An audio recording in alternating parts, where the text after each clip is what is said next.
Shalom.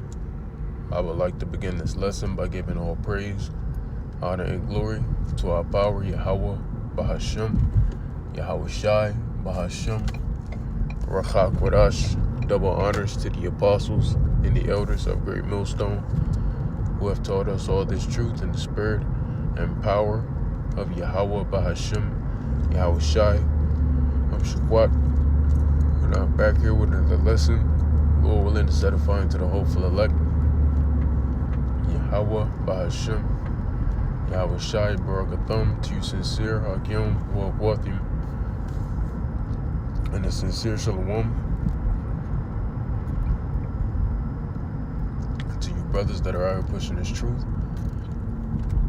on the highways and the byways, and to you YouTube blessings, man. Shalom to you all. Abaratazah, this lesson be edifying to the elect. So without further ado, we're going to get right into it. The Lord is sending plagues as before, as you see by the title. And this is going to be dealing with this new, with a lot of polycrisis going on. But to be more specific today, touching the Hanta, the Hanta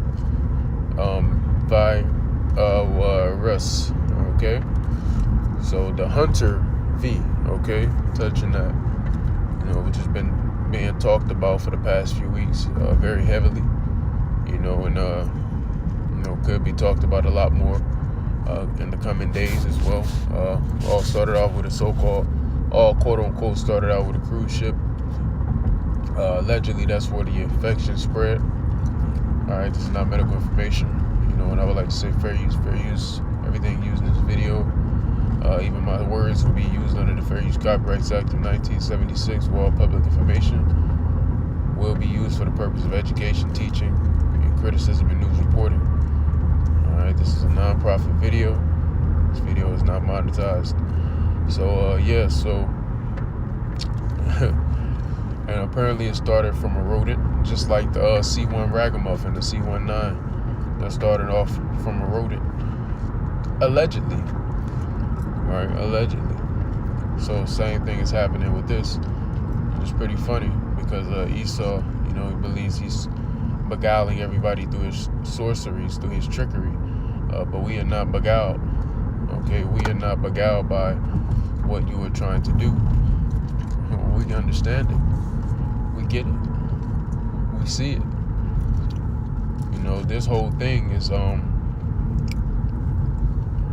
being set forth so they could implement these lockdowns, so they can force people to do what they want them to do, so they could cripple people so much to the point where they would be begging for the mark of the beast, which is the RFID chip. And this is going to happen in a plethora of ways, all right?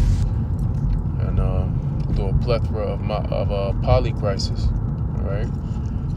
And these things and these events will only get worse before it gets worse. And then it's going to get even worse before it gets better. All right. Greater evils, as the book of 2 Ezra 14 gets into, are coming upon the earth. Greater evils. This is nothing. What we're seeing right now, this is nothing. All right, so expect things to get a lot worse.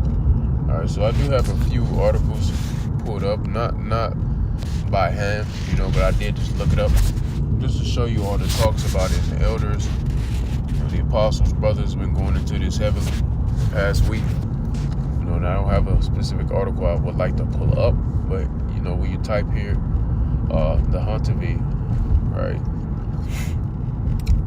It even says some people have died from it, like that first victim who died. As soon as she got off the ship, she gave up the ghost, ultimately. So it's a lot going on, but now you have people like Nero and etc. saying it's not going to be like the C19, yada yada yada. It's like, all right.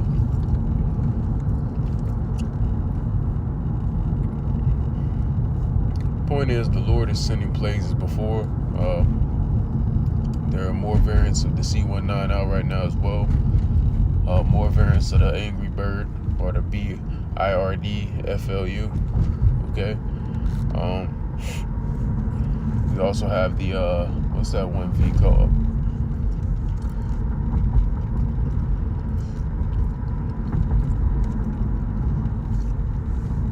I forgot. So Salakia. The Noro V, there it is. The Noro V have variants of that out too. I remember when we started first talking about that 2 years ago. Swinging back around full circle. So, hey man, the Lord is doing what he said he would do, as according to the scriptures, right? So, and apparently the Hunter-V is running rampant in the state of Georgia, somewhere in Georgia at least. I saw a few articles and I saw a few brothers mentioning that this past week. So these things are only going to get worse, and people are not buying the foolish, the foolery. All right, people are not buying the fuckery, but that's not going to stop Esau from bringing forth the fuckery. They're not buying it, but that's not going to stop him from bringing it forth. All right, so that's why Yahweh B'Shem Yahushua will be very heavily needed in that time, because Esau's still going to come down with their great wrath. Whether you buy his fuckery or not, he's still going to bring hell. He's still going to bring the hammer down. So it doesn't matter if you buy it or not. He's still going to do what he's going to do, because prophecy is in effect. All right. Just wanted to show you all these articles concerning it. You can look at them on your own. It's more of a quick hit lesson through the spirit. So just to grab a few precepts. All right. Just first going to Matthew 24. All right, concerning verse 1, and we'll jump down to verse 7. It says, and Yahushua went out and departed from the temple, and his disciples came to him for to shew him the buildings of the temple. And Yahushua said unto them, see ye not all these things? Verily I say unto you, there shall not be left one stone, Slakia. There shall not be left here one stone upon another that shall not be thrown down. And as he sat upon the Mount of Olives, Slakia, give me one moment here. Forgive me, I'm in transit.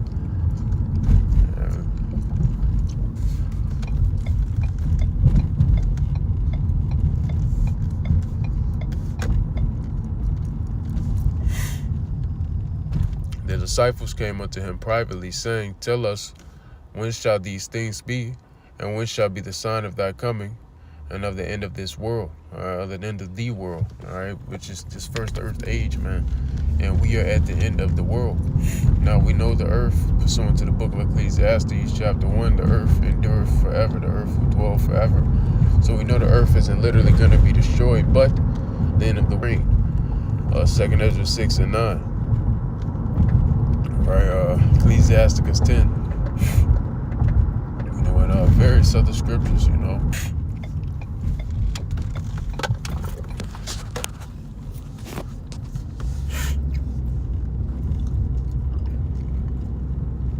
So they'll be in front of me driving regular, and they're just gonna come to a complete stop and then turn the blink on. It don't make no goddamn sense. I can't stand when people drive like that. You knew you were gonna turn there. Revoked.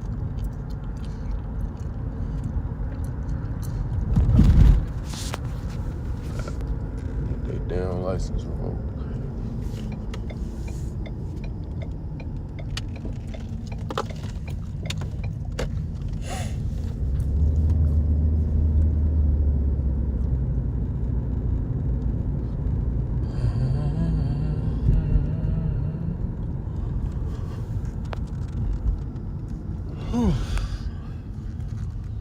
Fuck you.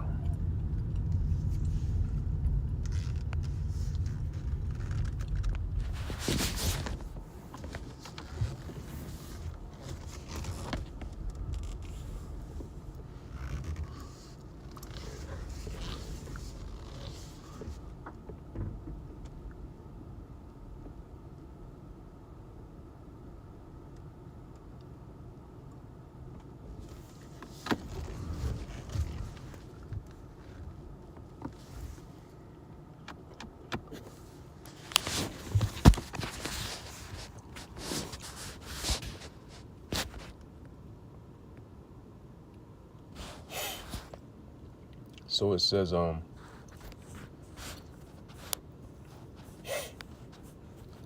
pestilence. All right, which that's the word. It says a pestilent fellow pest plague. All right, you have that word plague there. All right, when you go down, it says a plague, literally the disease, or figuratively a pest. All right, so a disease. And when you go into the word disease and you break disease down, it literally means to be not at ease. To be not at ease, man. And the Lord is removing that comfort. All right, that feeling of ease, all right, of easiness. He's removing that from these people. Isaiah the 3rd chapter, especially our people, the Lord is taking away from our people and from all the Americans the state and the staff. All right, the whole stay of bread and the whole stay of water. So when you go into a plague, it says disease, huge number. All right, it says a contagious bacterial disease characterized by fever or and delirium, typically with formation of and it's going to say bacteria again and all that stuff, right? So anyway, you see it. It says an unusually large number of insects or animals infesting a place, causing damage. All right, that's another one for it. So there you go, and you have a plague game. This game been out since I was a goddamn little kid, man. It's been out for over a decade. I just never played it. Well, I think I did play it once. Yeah, I played it a few times as a kid, but not recently, of course. So anyway, Salakia. So the Lord told us he will be doing this. And he indeed is. All right. Many plagues, man. And that goes back to STDs, all these different plagues, man. The Lord is sending all these plagues. When you go over here, there's the book of 2nd Esdras, chapter 15 and 1. Behold, speak thou in the ears of my people the words of prophecy, which I will put in thy mouth, saith the Lord. And that's what we're doing. All right, we're speaking into the mouth of our people the words of prophecy. Yet these people are rebelling against us, man. This is a precept. These next few verses under it as well are precepts for Isaiah the 30th chapter. All right, going into the rebelliousness of our people. All right, going into the rebelliousness of our people, man. And our people are extremely rebellious.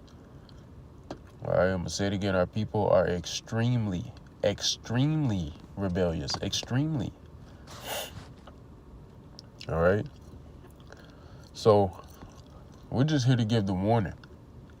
And the Lord said he will send these plagues and pestilences. And we're going to read a little bit more concerning that, starting at verse 10. Verse 11. But I will bring them with a mighty hand and a stretched out arm, and smite Egypt with plagues as before, and will destroy all the land thereof. Now, can you all document a time where outside of the book of Genesis and Exodus, all right, where Egypt was smitten with a plague again? Can somebody locate that for me in the scriptures? I'm talking about where the literal Egypt was smitten with plagues again. And can you back that with history? Also, you can't. This is talking about a different Egypt. It's not talking about the literal land of Egypt. This is talking about the place spiritually known as Egypt. When you go to Revelation 11 and 8, all right, it says that great city, which is spiritually called Sodom and Egypt, all right, wherein our Lord was crucified. And also when you read the Exodus, Egypt was likened unto the house of bondage. Egypt was literally said, this is the house of bondage. So Egypt is a representation of the house of bondage. Well, where are the Hebrew Israelites currently at maximum security prison? All right, where are we at? In America. This is the house of bondage. All right. So there you go. A place can be spiritually known as something. All right, so this is not talking about ancient Egypt. Egypt shall mourn. And the Lord is sending plagues on this place as before. And he stated it. He will send plagues here. And that's what he's doing. And it's only going to get worse. It says, Egypt shall mourn, and the people are mourning. It says in the found, and these pestilence goes into many different things, man. A plague, a pestilence, that could be a disease, that could be these increasing oil prices causing the gas to be sky the fuck high. You know, I just took a 13-hour trip and drive back yesterday, and this shit took me fucking $150 of gas. $150 total. Now, I know a lot of people are dealing with worse, but the thing is, I have a hybrid vehicle. My vehicle is a hybrid. It's literally made to have better fuel economy. All right? And typically for a drive like that, to gas up for that whole drive probably costs $70 to about $100 typically. So the fact it was $150 something, that's crazy work. All right? So that's a part of the pestilences. Grocery prices going up. All right, hoflation, where bitches think they better than what they are. All right. It's a lot of inflations going on. All right, so anyway, Egypt shall mourn, and the foundation of it shall be smitten with the plague and punishment that God shall bring upon it. You understand? So that's what's going on. That's what's taking place right now. The Lord is going to further destroy this place. He's going to further bring more calamity and plagues and pestilences and all that stuff upon America and upon the whole face of the world. But if you haven't noticed the pattern of the Lord, a lot of these things hit the other sides of the world before it comes to America. America typically gets it last, and when it hits America, it's typically the worst. Right? So just to show you again,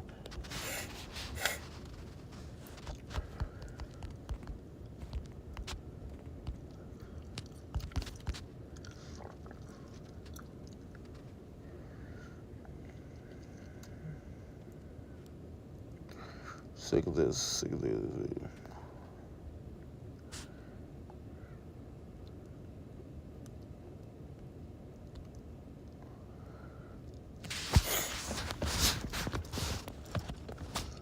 It says 2 Corinthians 2:11, lest Satan, now who is Satan's physical counterpart on earth? It's the so-called white man Esau Edom, and the word Satan also just means adversary. So it's not always talking about the spiritual demon. So it says, lest Satan should get an advantage of us, for we are not ignorant of his devices. Because, you know, the scriptures tell us we are to be wise, we are to be sober, we are to be vigilant, for our adversary, the devil, roameth about as a roaring lion, seeking whom he may devour. All right, and we don't want to be caught and devoured. So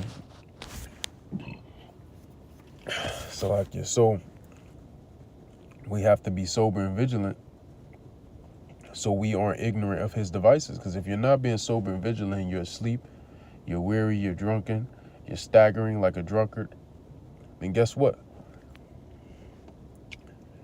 You are ignorant of his devices, and that means you're going to be devoured. You're going to get caught up in that ignorance. All right, but we have to be sober and vigilant, so that's not the case. So that does not happen. All right, and it starts by praying to Yahweh Shem Yahushai to keep you awake. All right, ultimately, but anyway, in doing what you have to do, lest Satan should get an advantage of us, for we are not ignorant of his devices. We know why this is happening. Like I said earlier, this is all to weaken everybody, you know, cripple everybody, to where they're begging to take a chip. They're begging to stick a chip up in their forehead or in their hand or whatever have you. All right? To where they're begging for it. You know? Hey, man, these things are going to get a lot worse, man. It's all to lead to the Revelation 13, 16 on down, you know? That's really all it is. So I'm going to end the lesson off there. You know, I don't really have too much on my spirit today. So I do hope and pray that it was edifying to the elect. I'm going to close giving all praises, honor, and glory to our power, Yahweh, Bahashim, Yahweh Shai, Bahashim, Ruach HaKodesh.